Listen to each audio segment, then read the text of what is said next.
Good morning, good morning, good morning. Yes, sir. Welcome to the Daily Grind. How you doing out there this morning? Good, I hope. I hope you're having a great morning. I hope you have a great day today. All day, by golly. Let's get to it. Praying. We're going to talk about praying today. If you're going to pray, pray big. Don't pray small, pray big. Oh, what's the point? I mean, God doesn't take God any more than to do something big than it does to do something small. So if you're going to pray, pray big. Go for it. Go for a grand slam every time. But here's another part of that. You can sit home and pray till you're blue in the face, but if you don't get up off your butt and do something, probably not much going to happen. In other words, you got your part to do when you start praying and asking God for things. I read a saying once that made a lot of sense. If you're going to pray, you ought to lend God a hand in what you're looking for. In other words, do your part. You got a part to play. Now, if you start asking God to help you get this, or help you with that, or help you do this, that's all good and fine, but you got to move towards it. You've got to do something. You can't just sit on your butt and not do nothing and expect God to just be like Santa Claus and drop it all in your lap. That's not how it works. I'll ask God for guidance and say, this is what I'd like. However, if you know something better, lead me to that, and then I get moving.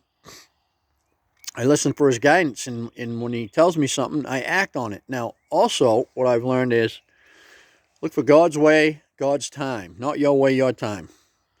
I'll ask for something and I won't get it, and I'll get mad and hell. I remember a long time ago when I was starting to change my life, and people said, pray, pray, pray, pray, pray. And I thought, I've been praying and ain't nothing happening. It's a bunch of malarkey.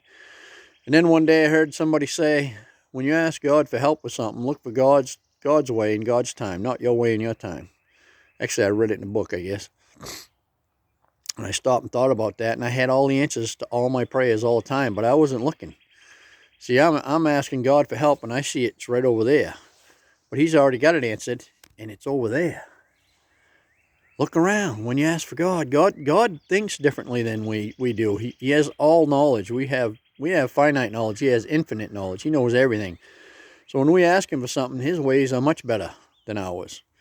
So you got to look for his way and his time. Look around when you ask for something. Don't expect it the way you expect it. Look for it to show up in God's way and God's time, but move towards it.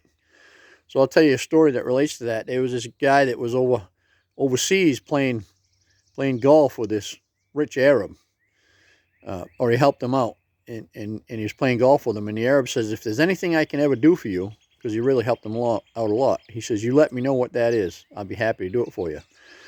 And the guy, being kind of modest, he didn't want to ask for much, but then he thought, well, geez, this guy's a billionaire. He says, I wouldn't mind having a nice golf. He's got these beautiful golf clubs. He says, I'd like a nice golf club sometime.